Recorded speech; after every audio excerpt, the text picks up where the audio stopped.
안녕하세요. 얼마 전에 출산 후 이혼까지 하게 된 30대 중반의 싱글맘입니다.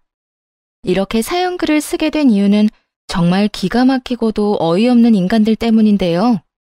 전 남편과 전 시댁의 만행을 한번 들어보시겠어요? 저는 가게를 운영하는 자영업자였어요. 어릴 때부터 공부에는 그다지 소질이 없었고 그 탓에 빠르게 다른 길을 모색했죠. 그러다 깨달은 건 그나마 장사 소질이 있다는 거였는데 참 다행인 일이었어요. 사실 대학도 굳이 나올 생각이 없었는데 그래도 다들 대학은 다니지 않느냐는 부모님 말에 결국 대학을 진학했고 공부와 일을 병행했죠. 그렇게 자리를 잡아갈 때쯤 지금의 남편을 만났어요. 남편은 평범한 회사원이었지만 집이 좀 유명했어요. 동네에서 유명한 고깃집 아들이었거든요. 그 집은 장사가 잘 되는 걸로 유명했죠. 남편과 사귀고 결혼까지 하게 됐을 때 시모는 저를 무척이나 마음에 들어 했어요. 그래서 항상 칭찬 어린 말들을 많이 해줬죠. 아유, 어쩜 애가 요즘 애들 같지 않고 이렇게 착해? 어른 생각하는 마음도 깊고 네가 우리 집 며느리라서 너무 좋단다. 앞으로도 내가 친딸처럼 여기며 잘해줄게. 시모의 말에 항상 고마웠죠. 친정 부모님 집에서 함께 만날 때도 시모의 얼굴은 싱글벙글이었어요. 고급 주택에 딱 봐도 비싸 보이는 집에 살고 있으니 아마 부자라고 생각한 모양이에요. 그게 이유인지는 몰라도 친정집에서 시모를 한번 대접한 뒤로 더욱 예뻐라 하더군요. 우리 며느리예요. 마음씨도 곱고 애가 참 바르게 컸어요. 우리 아들이 아가씨를 참 잘 만났죠. 지인이나 친척분들에게 소개할 때도 칭찬 일색이더라고요. 하지만 시모와 함께하는 시간이 길어지면서 시모의 그런 말이 무엇을 의미하는지 점점 제대로 느낄 수 있었어요. 시모는 저를 좋아하는 것이 아니라 제가 줄지도 모를 돈을 좋아하는 거였다는 걸요. 하지만 이걸 깨달았을 때는 이미 결혼한 이후였고 시모도 처음에는 그리 과한 요구를 하지 않았으니 그저 이해하려고 노력했네요. 하지만 시모가 돈을 밝히는 정도는 생각보다 대단했어요. 저와 남편이 버는 돈은 비슷했는데 그 당시 친정으로부터 용돈을 따로 받고 있었거든요. 유일한 외동딸인데다가 부모님 두 분 모두 저에 대한 걱정이 많으셔서 이렇게 다 크고 결혼한 뒤에도 용돈을 따로 주시더라고요. 그 사실을 안 시모가 굉장히 좋아하더군요. 물론 처음에는 시모의 마음을 얻고 싶으니 선물을 종종 준비하긴 했어요. 어느 정도 값이 나가는 걸로요. 그런데 그걸 계속 바랄 줄은 미처 몰랐던 거죠. 알게 된 건 결혼 후 두 번째 명절부터 그런 시모의 바람이 눈에 띄게 드러나서였고요. 너 요즘 너무 돈 아끼는 거 아니니? 아니, 시댁에 오면서 왜 그딴 물건들만 갖고 오는 거니? 넌 내가 그런 싸구려 물건을 좋아할 줄 알고 가지고 온 거야? 시모가 큰 가게를 하고 있어서 돈을 잘 번다는 건 익히 알고 있었지만 그렇게나 비싼 걸 밝히는지는 그때 처음으로 알게 됐네요. 언제는 돈도 돈이지만 애가 바르게 커서 좋다더니 결혼하고 나니 돈돈거리더라고요. 뻔뻔하게 자기네들 집안 사정은 생각지도 않고 계속 꼽을 주지 뭐예요? 넌 집에 돈도 많은 애가 이 정도도 못 해와? 어머님, 어떤 걸 원하시는데요? 나는 얼마 전에 새로 나온 그 명품 브랜드 지갑이 좋아. 이딴 거 싹 다 치우고 그거 가져와. 그럼 내가 받아줄게. 가격도 가격이지만 이미 산 선물들을 쓸모없게 만드는 시모를 보며 이를 갈았죠. 저희 부부 돈을 마치 제 돈처럼 여기는 시모에게 한 방 먹여주고 싶은 기분이었어요. 알겠어요, 어머님. 원하는 대로 그거 사드릴게요. 그렇게 말하면서 앞에 있는 용돈과 선물은 도로 챙겼어요. 가져온 용돈과 선물을 바리바리 넣고 있자 시모가 묻더라고요. 너 지금 뭐 하니? 그건 왜 다시 넣어? 어머님, 그 지갑만 있으면 이거 다 필요 없으시다면서요. 용돈이랑 선물은 도로 가져가게요. 선물이며 용돈이며 왜 줬다가 뺐니? 한 번 주기로 했으면 이제 내 거지. 어른들한테 장난치는 거야? 장난이 아니라 어머님이 방금 그렇게 말씀하셨잖아요. 그리고 그 지갑 가격이 꽤 돼서 오늘 가져온 건 친정에 주는 게 좋을 것 같아서요. 그렇게 말하자 시모는 팍 인상을 쓰더니 고함을 지르기 시작하더군요. 야, 누가 필요 없대? 너 진짜 센스도 없고 눈치도 없구나. 네가 나를 조금도 생각하지 않으니 이런 푼돈으로 장난치는 거겠지. 푼돈치고는 금액이 과하다고 생각하지 않나요? 선물과 용돈까지 합하면 100만 원이 훌쩍 넘는데 그걸 보고 푼돈이라뇨. 그렇다고 저희 집이 엄청 잘 사는 것도 아니에요. 그저 생활에 곤란하지 않을 정도로 돈을 가지고 있는 것일 뿐이고요. 부모님이 살고 있는 커다란 주택도 부모님이 마련하신 집이 아니라 조부모님 집이었던 거였고요. 그런데 시모는 마치 제가 엄청난 부자인 것처럼 이것저것 요구를 하더라고요. 정말 그 정도 부자였으면 그런 거 해주고도 돈 아까운 줄 모르겠죠. 근데 전 평범한 자영업자이고 남들과 똑같이 돈 벌어서 제 돈으로 선물을 드리는 건데 이런 식으로 나오니 정말 화가 나더군요. 그래서 싸늘하게 식은 표정으로 남편에게 말했어요. 여보, 당신도 그 푼돈으로 우리 엄마한테 지갑 하나 사드려. 똑같은 걸로. 별거 아니지? 어머님이 푼돈이라잖아. 그 정도 푼돈도 없다고 하진 않겠지? 이 말에 남편은 당황한 듯 쳐다봤어요. 저야 태연한 표정이었죠.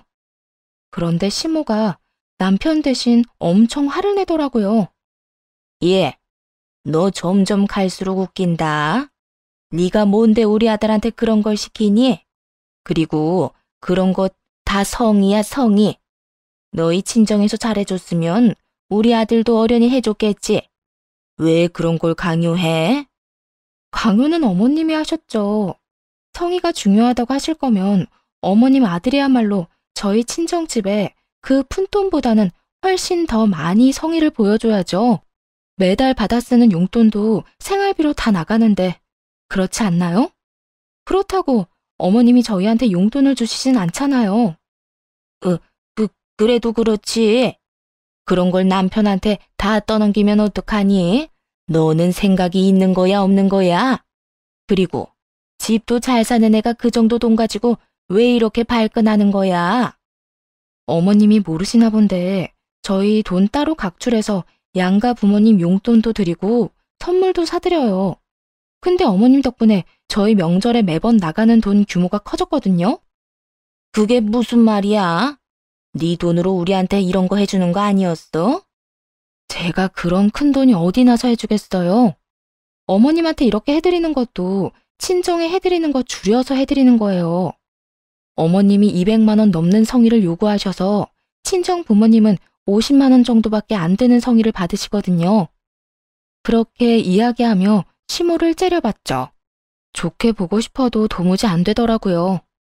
이야기를 할수록 더 열받는 건 남편 놈이 지 엄마 말릴 생각은 안 하고 그저 태평하게 구경이나 하고 있다는 것이었어요. 그러다 남편에게 친정엄마에게 명품 지갑을 사주라고 하니 그제서야 당황해서 허둥대는 꼴이란 그저 웃기더라고요. 이게 성의를 보이는 용돈이 맞나요? 매달 100만 원씩 용돈 주시는 친정에는 50만 원 주고 마는데 어머님은 아무것도 안 해주시면서 200만 원 넘게 받아가시잖아요. 그래놓고 원하는 선물을 지정하시기까지. 그렇게 이야기하자 시모가 입을 꾹 다물더군요. 하긴 분리할 땐 묵비권이 최고 아니겠어요? 근데 어떡하나요? 지 아들놈은 당장 발등에 불이 떨어졌는데 여보, 나 진짜 더 이상 낼 돈 없어. 어떻게 이번에도 당신이 좀 해주면 안 될까? 그리고 장모님 비싸고 이런 거 별로 안 좋아하시잖아. 그런데 굳이 꼭 해드려야 돼? 이런 상황에서도 제게 떠넘기려는 듯 남편놈이 울상을 지으며 불쌍한 척을 하더군요. 그래서 냉정하게 말해줬죠. 안 좋아한다고 싫어하는 건 아니지. 비싸고 좋은 거 누가 싫어해? 우리 엄마도 비싼 거 좋아해. 다만 벌어서 저축해야 될 시기에 그런 식으로 우리가 돈 쓰는 거 별로 반기질 않아서 그러시는 거지. 다 우리 생각해서 용돈도 주시는 거고. 그러면 항상 했던 것처럼 하면 되잖아. 아니면 이 선물들 장모님한테 갖다 드리면. 근데 당신도 정말 염치 없다. 당신 부모님은 원하는 브랜드까지 골라서 명품 지갑 사달라고 당당하게 요구하는데 어떻게 우리 집에는 50만 원으로 퉁치자고 말할 수가 있어?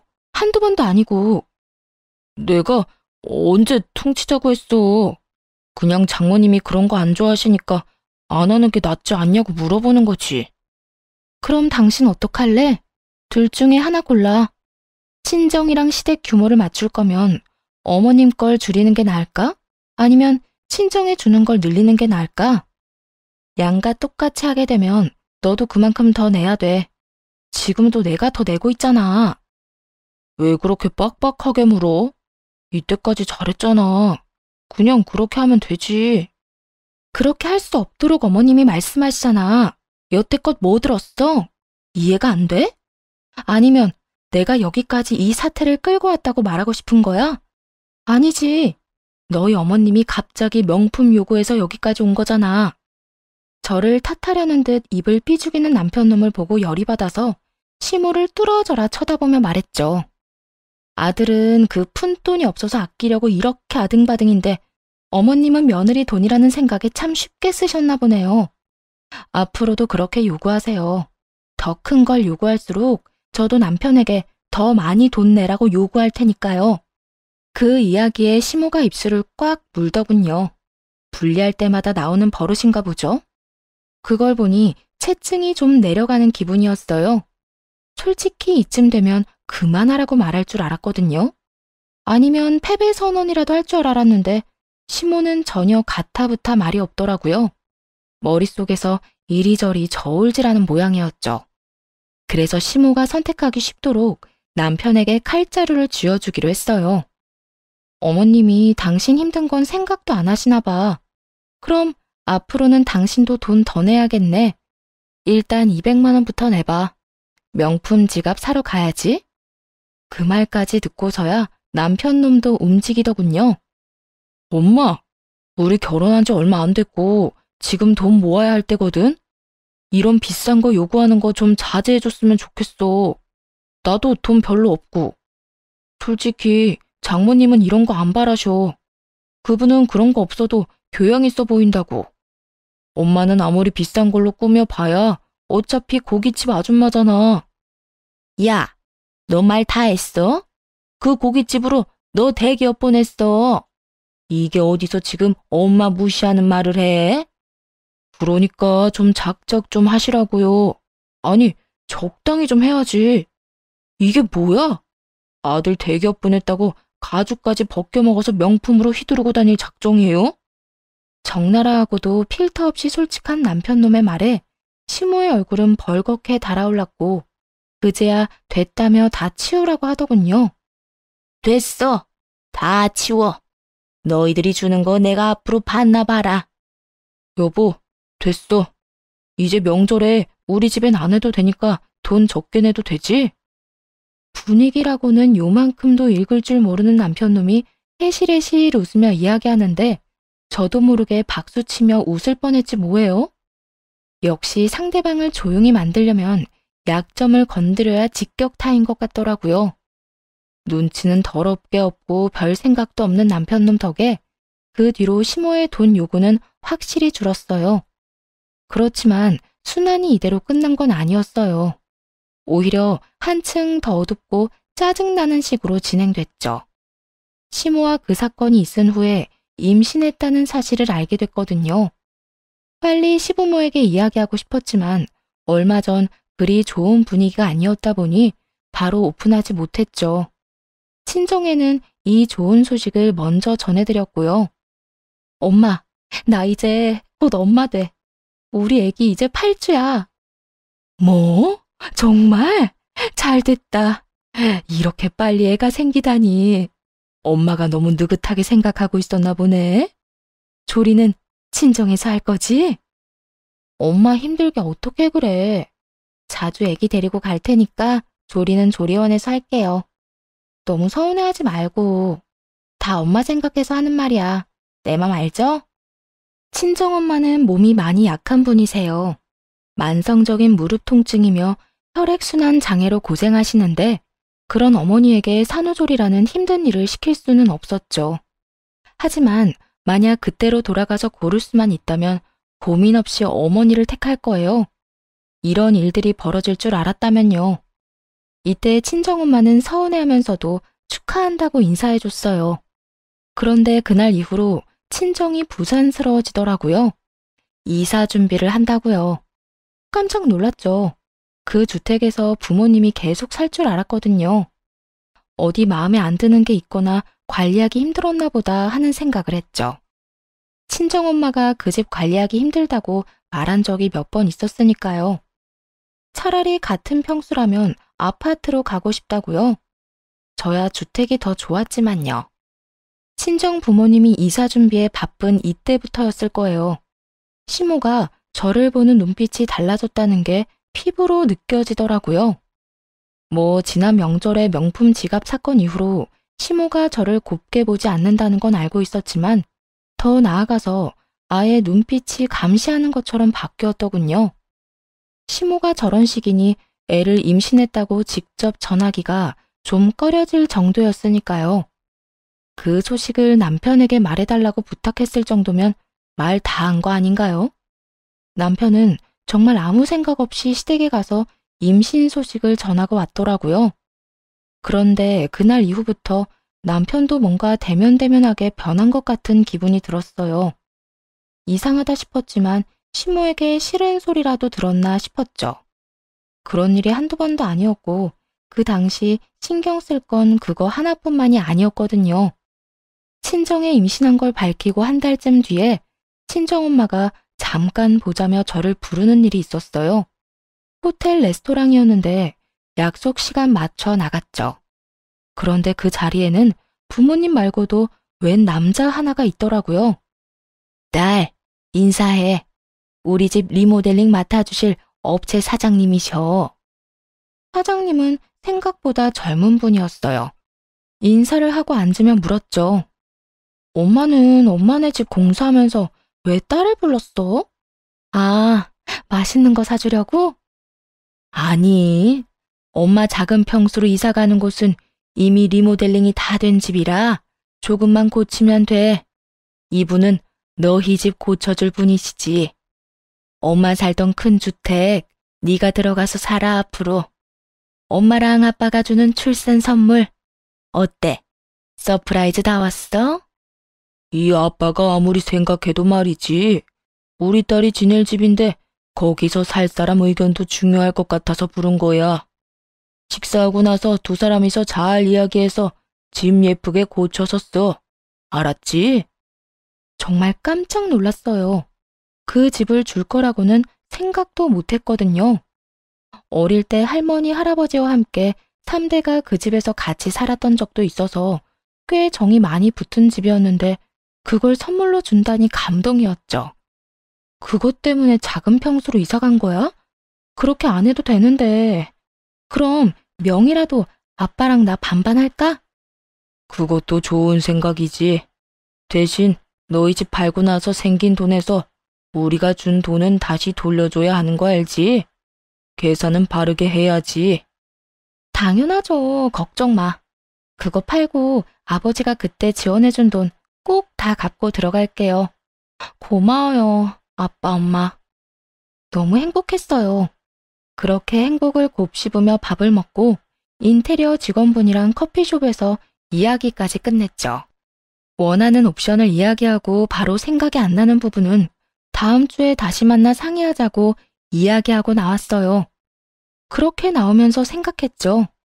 남편에게는 진짜 서프라이즈를 해주면 좋겠다고요. 그래서 때가 될 때까지 숨기기로 했어요. 그 뒤로도 몇 번 더 그 사장님과 만나서 이야기를 나눴고요. 남편에게는 비밀로 하고 여러 집의 도면을 찾아보고 TV로 집 소개해주는 곳도 보면서 더 좋은 집으로 바꿔보려고 열심히 이것저것 공부했네요. 기분이 참 좋더라고요. 제 집을 꾸미는데 제 의견이 들어간다는 게 생각보다 정말 즐거운 일이었죠. 그런데 그렇게 즐거운 시간을 보내고 있던 어느 날, 시모가 잠깐 시댁으로 오라며 연락을 했어요. 평상시에 잘 부르지 않는데 무슨 일로 부른 걸까 싶어 시댁으로 갔죠. 그런데 시댁 분위기가 착 가라앉은 것이 심상치 않더군요.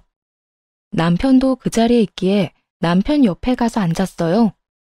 그런데 엉덩이를 대고 앉자마자 시모가 탁자 위로 서류 봉투를 하나 탁 내려놓더군요. 얌전한 고양이 부뚜막에 올라간다더니 너 참 대단하네. 어떻게 시어머니랑 남편 몰래 남자를 만나고 다닐 수가 있어? 당황하기도 하고 뭔 소린가 싶어 봉투를 열어 안에 있는 사진을 확인했죠. 그랬더니 저와 인테리어 업체 사장이 호텔에서 나오는 사진이 찍혀 있더라고요. 순간 뒤통수가 얼얼하더군요. 뒷조사하고 있었다는 것에 배신감을 강하게 느꼈거든요. 뒷장 그 뒷장을 넘길수록 어이가 없었어요. 호텔 사진을 제외하고서는 외도 사진처럼 보이는 건 단 한 장도 없었거든요. 그럴 수밖에요. 항상 서류를 들고 만나서 의견 조율하기 바빴는데 어떻게 그런 사진이 찍힐 수 있겠어요? 긴 말 안 한다. 나는 이런 오점 있는 애를 내 며느리로 인정할 수 없어. 그리고 너 정말 독하더라. 어떻게 너희 친정 망해가는데 나한테, 아니 우리 아들한테 한마디도 안 했니? 이건 또 무슨 소린가 싶었죠. 고개를 들어 황당한 얼굴로 시모를 쳐다보니 그러더군요. 너희 집 망해서 그 집 팔고 작은 평수로 갔다며. 내가 이런 말까지는 안 하려고 했는데 너무하는 거 아니니? 네가 우리를 믿지 못하고 숨겼으니 우리도 너 믿을 필요 없겠지. 이 이야기를 듣는 순간 딱 감이 왔어요. 이 인간들이 제 외도를 탓하고 싶은 게 아니라는 걸요. 외도는 명분이고 실제로는 우리 집이 망한 것 같으니 너랑은 인연 끊겠다. 이 생각인 거였죠. 눈을 질끈 감게 되더라고요. 남편과 여태 쌓아올렸던 것들은 다 뭐였지? 우리의 결혼이 이렇게 허무한 거였나? 수만 가지 생각이 머릿속을 맴도는데 남편 놈은 여전히 조용하더라고요. 남편에게 물었어요. 당신도 그렇게 생각해? 내가 정말로 외도했다고 생각하는 거야? 우리 뱃속의 애는 어떡할 건데? 지금 이혼하면 애는? 남편 놈은 시모에게 무슨 소리라도 들었는지 입을 다물고 아무 말도 하지 않더군요. 이놈이 이렇게 뒤통수를 칠 줄이야. 상상도 못한 반응에 남편 놈을 탓하자 시모가 강한 힘으로 떼어놓더라고요. 이게 어디서 남의 귀한 아들 멱살을 잡아. 야, 뱃속의 애가 누구 아인지는 모르지. 그러네, 우리 집안 핏줄로 못 받아들여. 어디서 뒹굴다 왔는지 모르는 년이 뭔 거짓말을 못하겠어? 그럼 친자 검사라도 해요. 그러면 되잖아요. 애 낳고 나서 검사하시면 되죠. 그리고 그 사진도 다 설명할 수 있다고요. 그만해. 더 이상 우리 아들 앞길 망치지 말고 썩 꺼져. 나는 애초부터 너랑 안 맞았어. 어른한테 두 눈 동그랗게 뜨고 대들 줄이나 알고. 남편 조종해서 시어머니 힘도 못 쓰게 하는 거 내가 모를 줄 알았어? 남편을 조종해서 저를 못 살게 구는 건 시모도 마찬가지였죠. 지금 이 상황에 남편 놈이 시모 이야기만 철석같이 믿고 있다는 게 무슨 뜻이겠어요? 저놈도 지금 여기서 시모 편들겠다는 거잖아요. 뱃속에 지새끼 품고 있는 제가 뻔히 옆에 있는데도. 우리 집에 너 반겨줄 사람도 없고 너하고 잘해볼 사람도 없어. 그러니 당장 이 집에서 나가라. 그리고 이혼 소송 판결 나는 대로 그 집도 싹 다 팔아치울 거야. 네가 잘못했으니 위자료도 청구할 거고. 그렇게 알고 있어. 그렇게 시모의 축객령이 떨어지고 쫓겨났어요. 해명? 물론 할 수 있었죠. 하지만 하고 싶은 생각이 싹 달아나 버렸네요. 해명을 하겠다는 건 이 사람들과 오해를 풀어서 다시 함께 하겠다는 거잖아요. 그런데 더 이상 그러고 싶은 마음이 눈꼽만큼도 없었거든요. 저쪽에서 저를 떨쳐내고 싶어 하는데 아예 싹둑 끊어서 떨어져 나가고 싶은 건 오히려 제 쪽이었으니까요. 그렇게 신발을 신고 있는데 뒤에서 시모와 남편이 나누는 이야기가 들리더군요. 아들, 친자검사 같은 거 절대로 하지 마. 애 있으면 재혼하는데 얼마나 힘든지 알아? 아예 저 더러운 씨앗은 네 애가 아닌 게 다행인 거야. 그러니까 절대로 친자검사 하지 말고 이혼해. 알았지? 근데 엄마, 이런 걸로 이혼이 되긴 할까? 그리고 법원에서 친자검사하라고 하면 어떡해? 그건 내가 다 알아서 할 테니까 넌 아무 걱정하지 마. 그리고 이거 꼭 기억해. 친모라는 배에 같이 타고 있다가 다 같이 망하는 것만큼 재수 없는 것도 없어. 우리라도 빠져나와야 살 거 아니니? 네 처갓집은 이제 망해서 앞으로 우리한테 손 벌릴 거란다. 나는 그 꼴은 죽어도 못 봐. 아니나 다를까 시모는 우리 집이 망하고 있다고 착각하고 있더군요. 작은 평수로 이사 가는 걸 알자마자 지레짐작으로 아들 내외 이혼부터 시키려고 하다니 결혼할 때도 저희 부모님 사시는 집을 보고 결혼시킨 게 분명해 보이는 말이었죠. 왜 친정 부모님이 그 집을 팔기로 했는지에 대해선 이혼 전에는 저 인간들에게 알려줄 생각이 사라지게 하는 말이었고요. 집으로 돌아와서는 남편을 기다렸어요.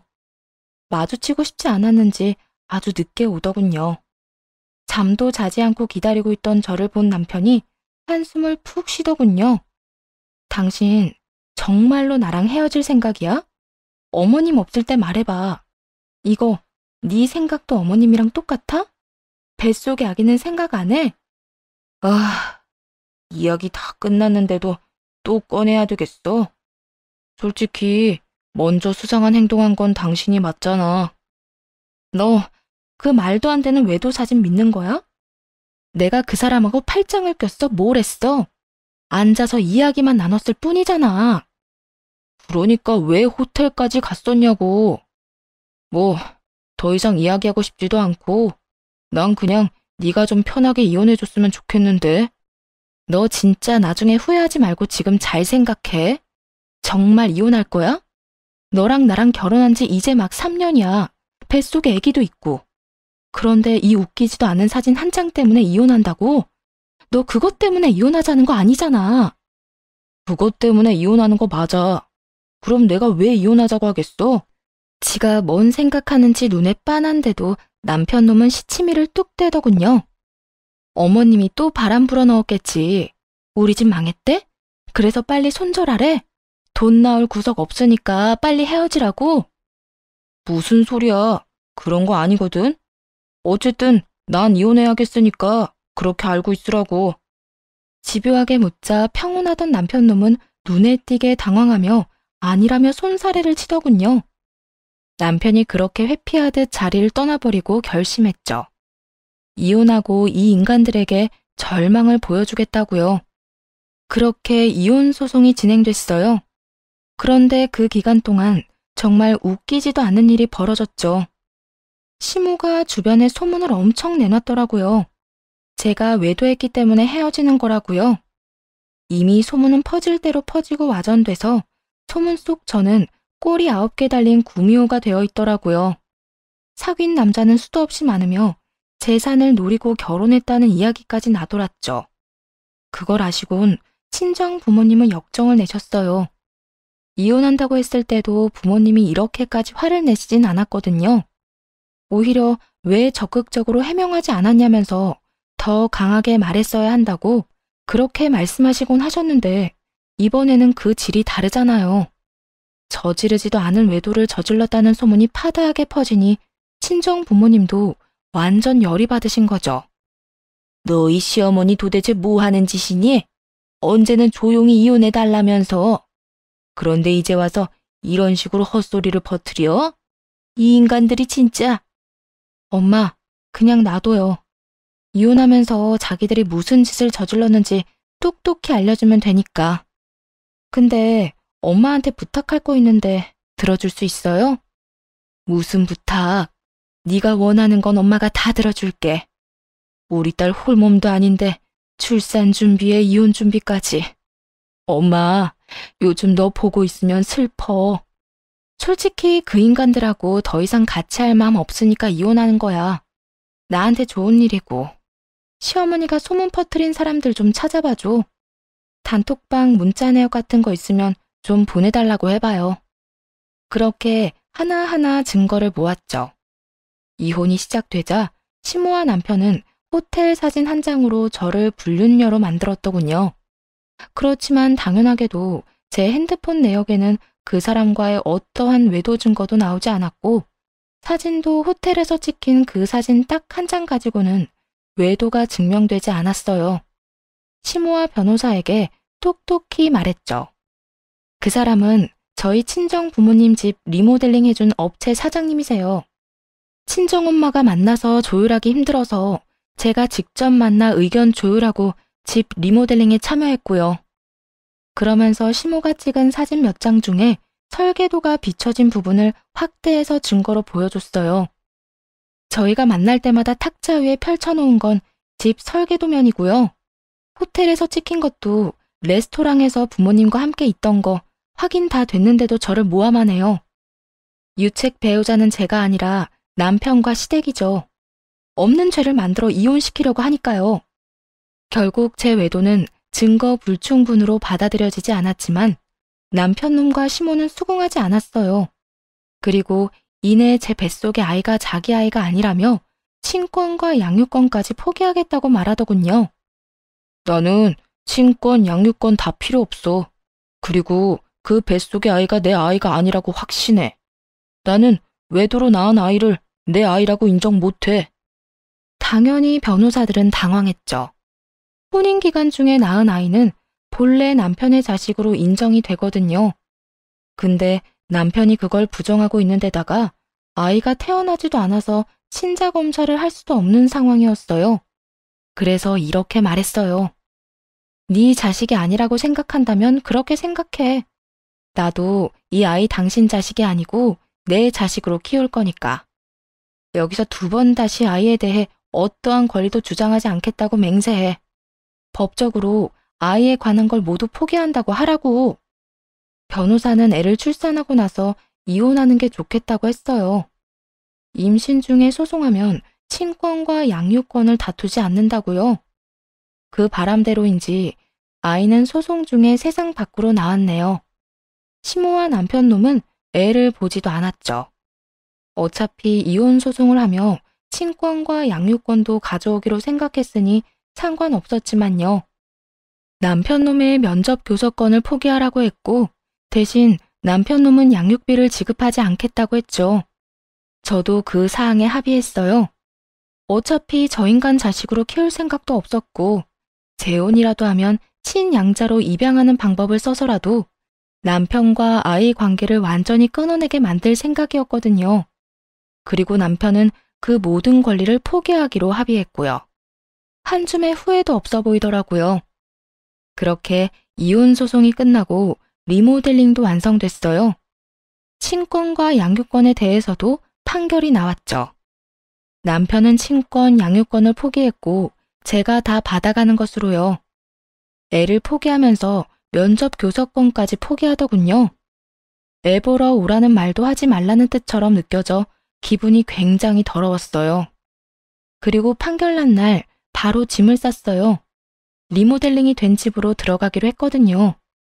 시모는 제가 진짜로 나가는 건지 쓸데없는 물건을 가지고 가진 않는지 확인하려는 듯 제 옆을 서성거리더라고요. 결혼한 지 3년 만에 이혼하는 거라 가전이나 가구며 다 새 거였어요.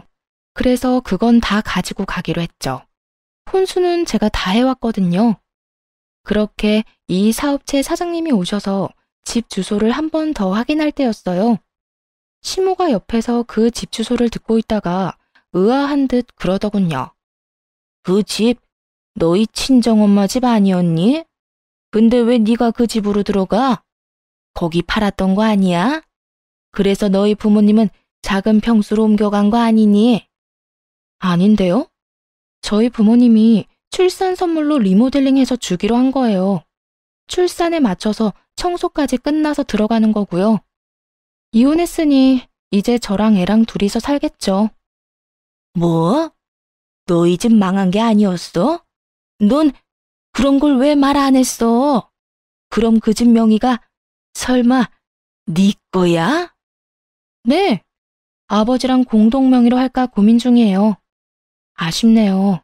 거기서 세 식구 알콩달콩하게 살 줄 알았더니 둘이서 살게 됐네요. 같이 살 사람이라도 빨리 구해봐야겠어요. 그렇게 말하고 있는데 시모가 부들부들 떨더군요. 남편 놈도 떨떠름한 표정으로 저를 쳐다보고 있었어요. 그 집을 너 혼자 쓴다고? 그럼 내가 왜 그 집까지 해가면서 그럴 리가 없어. 내가 왜 너랑 우리 아들 이혼을 시켰는데? 제 외도 때문 아니었어요? 하긴 그것도 사실이 아니었으니까요. 그냥 이혼시킬 명분이 필요했던 거잖아요. 아, 그 건은 명예훼손으로 소송 들어갈 거니까 그렇게 알고 있으세요. 명예훼손이라니? 우리가 언제 그런 짓을 했다고? 주변 사람들한테 소문 다 내셨다면서요. 제가 외도했다고. 어머님이 단체 톡방에 다 퍼뜨리셨더라고요. 증거, 증인 모두 충분하니 무혐의는 아닐 거예요. 며느리 모함해서 이혼시킨 집인데 그 모함 2번이라고 못할까요? 선자리는 들어오려나 모르겠네요. 재혼 빨리 시키고 싶어 하더니. 이 말에 시모가 바락바락 우기더군요. 그게 왜 명예훼손이야? 나는 사실을 말한 것뿐인데. 이게 다 네가 말을 제대로 안 해서 벌어진 일이잖아. 서프라이즈 생각했거든요. 그리고 말 안 해서 결과적으로는 무척 다행스러웠죠. 당신네들 음험한 속내 알게 돼서 그대로 놔뒀으면 돈 뜯어내려고 안달이 났겠죠. 결국 명예훼손도 진행됐고 시모는 벌금형을 받았어요. 주변 사람들이 다 알게 됐으니 시모는 순식간에 피해자에서 가해자가 됐고요. 시모는 이 동네에서도 꽤 큰 가게를 운영했기에 아는 사람도 많고 단골도 많았는데 이 이야기는 순식간에 소문으로 번졌죠. 그렇게 제가 떠나고 시모와 남편이 몇 번이나 집으로 찾아왔어요. 조리원에서 나온 뒤에도 친정 부모님은 새로 이사간 집이 아니라 제가 들어간 그 집에 머물고 계셨거든요. 남편과 시모는 얼굴에 철판이라도 깔았는지 계속 찾아와 하소연했어요. 예, 내가 오해가 있었어. 내가 다 잘못했으니 우리 손주라도 좀 보게 해주면 안 되겠니? 우리 손주라뇨. 제 아이는 제가 혼자 낳은 제 아이예요. 아주머니 손주가 아닌데요. 그렇게 말하자 현관문 앞에서 집에 들어오지도 못하고 쳐다보기만 하던 남편 놈이 다급히 말하더군요. 여보, 어떻게 천련을 끊어? 우리 애가 어떻게 내 애가 아니라는 거야? 불과 몇 개월 전에 내 뱃속의 애가 네 새끼가 아니라며? 왜 갑자기 내 애가 네 애가 돼? 단체로 정신이라도 나갔어? 면접 교섭권도 포기한 인간이 갑자기 부성애라도 생겼을 리는 없고. 왜? 당신도 이 집이 탐나? 그런 거 아니야, 얘. 우리는 그저 손주만 보고 싶을 뿐이고. 그때 친정어머니가 애를 안방에 재워놓고 나오시면서 말했어요. 누가 손주야? 우리 손주가 왜 그쪽 손주인데? 우리 집 망한 줄 알고 인연 끊으려고 애도 자기 빚줄 아니라더니 왜? 우리가 안 망했으니까 애 이용해서 다시 인연이라도 이어볼 생각이야? 아이고, 사부인, 우리가 그런 생각으로 온 거 절대 아니에요. 사부인은 무슨 사부인? 그렇게 부르지 마. 그럼 이 집이 탐나서 왔겠네. 속이 하도 투명해서 잘 보여. 우리는 이제 그쪽 집에 줄 거 하나도 없으니까 찾아오지 마세요. 우리는 이혼하면서 그쪽 집안이랑은 상종도 안 하기로 했으니까. 사부인, 그러지 마시고 애기 친자 검사라도 해서 애 아빠가 우리 아들인 거 밝혀야죠. 지금 다들 오해하고 있을 텐데. 시모가 그렇게 이야기하자 친정엄마가 한 번 더 열이 뻗쳤는지 시모에게 소리를 버럭 질렀어요. 그 오해를 누가 먼저 만들어서 퍼뜨렸는데? 지금 생각해도 속에 천불이 나는데 친자 검사? 당신들 핏줄인 거 증명할 생각 없어. 어떻게든 인연 만들어 놓으려고 하는 게 눈에 보이니 열받더군요. 뱃속에 애가 남편 애라고 할 때는 친자 검사 하지도 말라며 어떻게든 영 끊어내려고 했던 인간들이 이제 와서 친자 검사를 하자고요? 손주를 이용해서 무슨 짓을 할 줄 알고. 여보, 우리 애가 아직 어리잖아. 혼외자 딱지 달고 살게 하는 게 얼마나 잔인해. 그냥 우리끼리 다시 합쳐서 살면 될 일이야. 이렇게 쉬운 일을 왜 둘러가려고. 네가 네 입으로 변호사 앞에서 네 자식이 아니라고 말하지 않았어? 이 한 입으로 두 말하는 놈아. 넌 사람 새끼가 아니라 멍멍이 새끼야. 친자 검사? 절대 안 해줘. 앞으로 다른 사람 만나서 재혼하면 그 사람을 아빠로 만들어줄 거야. 이 말에 심오한 남편놈이 아주 사색이 되더군요. 너무 강경해 보였는지 일단은 피할 생각인 듯 다음에 오겠다며 쫓기듯 밖으로 나갔죠. 친정엄마는 그 사람들 나가자 소금을 들고 와서 밖으로 휙휙 뿌리고는 큰 소리로 소리를 꽥 질렀어요. 다 들으라는 식으로 말이죠. 재수가 없으려니까 별 미친 것들이 집에 들어오고 난리야. 그러고는 집에 들어오며 그러더군요. 그 인간들 내가 가만둘 것 같아? 가만히 이대로 끝내고 조용히 지나갔으면 몰라도 집에 와서 이런 짓까지 저지른 건 용서 못해. 누가 이기나 보자. 친정 부모님은 이걸로 끝낼 생각이 없으신 모양이더군요. 저도 마찬가지였지만요. 제가 이혼하자마자 부모님은 새로 산 아파트부터 처분했어요. 부탁드렸거든요. 제 아들과 저와 함께 이 집에서 살아달라고요. 그 큰 주택에 아들과 저는 2층만 써도 상관없었고 혹시라도 재혼이라도 하게 되면 전 남편에게 받은 아파트 반값 금액이랑 위자료로 다시 집을 구해서 나가서 살면 되는 일이었기도 하고요. 그 전까지는 어떻게든 부모님과 함께 하고 싶었어요. 그걸 알고 부모님도 그 작은 평수의 아파트는 처분한 거죠. 그렇게 1년 반쯤 지나니 애를 키우는 재미가 있었어요. 그러다 아이를 어린이집에 맡기고 이래저래 생활하던 중 같은 어린이집에서 아이와 함께 출퇴근하는 한 남자와 알게 됐어요. 제 아이보다 딱 1살 많은 여자아이를 키우는 아버지였는데 출퇴근 시간이 비슷하다 보니 자주 마주치게 됐죠. 그리고 아이들 부모 참여 수업에서 그 사람도 저도 이혼하고 홀로 아이를 키우고 있다는 걸 알게 됐고요. 알면 알수록 참 좋은 사람이라고 생각했고 아이들도 친했기 때문에 그렇게 저희도 가까워졌죠. 아이를 홀로 키우는 싱글맘 싱글대디라 그런지 이야기가 다른 사람들보다는 좀 더 잘 통했고 일단 편안했어요. 제가 싱글맘이라고 하면 잘 이야기하다가도 멈칫하며 눈치를 보는 사람들이 많았거든요. 그러면 이야기에 제한이 생기게 되고 저도 그런 그룹은 빠지게 되고요. 그런데 이 사람과는 환경이 비슷하니 친해지게 되더군요. 그렇게 깊게 고민하고 생각한 끝에 그 사람과 재혼하게 됐네요. 서로의 사정에 대해 잘 알고 있으니 저도 그 사람도 거릴 것 없었죠. 그렇게 이혼한 지 3년 만에 새로운 사람과 새로운 만남을 하게 됐어요. 친정 부모님은 이 사람을 무척이나 마음에 들어 하셨어요. 싹싹하고 예의 바르고 처갓집에 잘한다고요.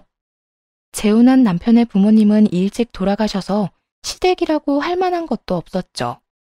결혼 안 한 여동생만 있었거든요. 사실 시부모가 없다는 사실만으로 이렇게나 안심하는 저를 보며 아직도 그 인간들에게서 벗어나지 못했구나 하는 생각도 들었네요. 그리고 친정 부모님은 새로 가게를 하나 차리셨어요.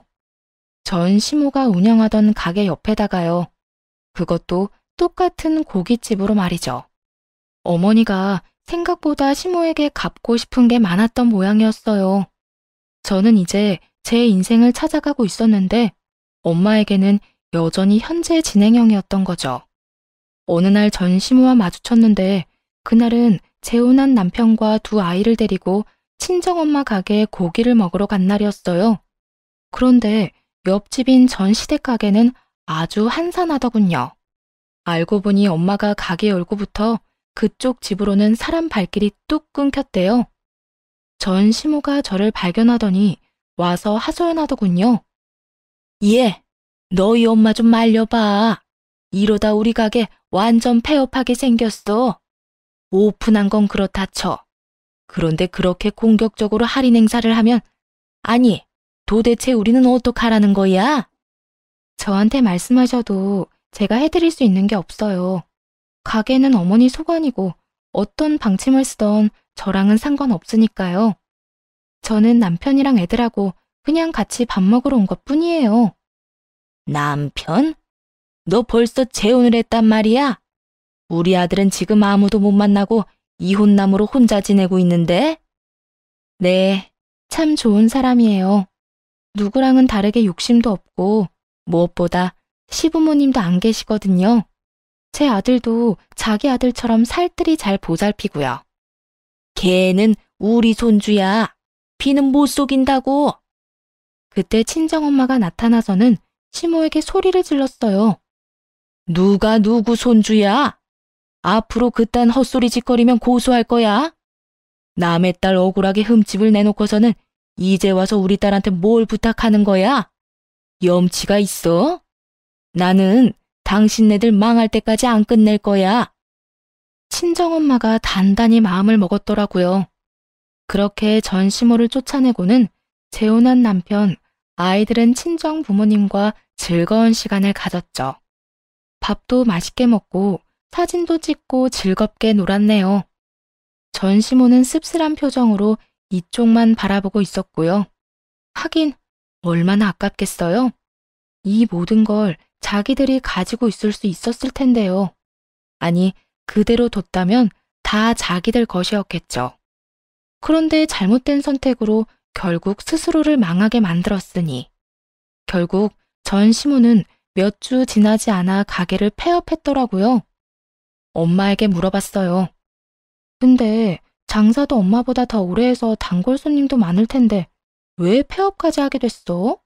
그 정도로 안 되지 않아 보였는데. 저 가게 지탱해 준 게 어디 동네 손님뿐이겠어? 아는 지인들이며 단골들이며 다들 소문을 들었겠지. 장사라는 건 평판이 무엇보다 중요하다. 며느리 잘라내려고 외도했다며 누명 씌운 인간한테 사람들이 찾아갈 리 있어? 아, 그렇게 됐나? 그래. 소문의 주인공 두 사람이 같이 나란히 붙어 있는데 어딜 가겠어? 다 심리적으로 마음이 쓰이는 곳에 가게 돼 있어.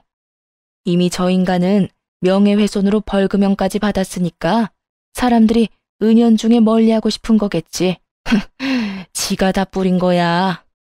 그렇게 전 시모의 가게는 또 쫓겨나듯 폐업하고 사라졌어요. 돈돈거리면서 친정 이용하다가 망할 것 같으니 바로 발 빼려고 며느리한테 누명까지 씌우던 사람이었으니 결국엔 빠른 손절이 답이었다고 생각해요. 누가 날 이용한다 싶은 생각이 들면 빠르게 벗어나는 것도 방법이에요. 이야기 재미있게 읽어주셨는지 모르겠네요. 모두들 행복한 하루 보내세요.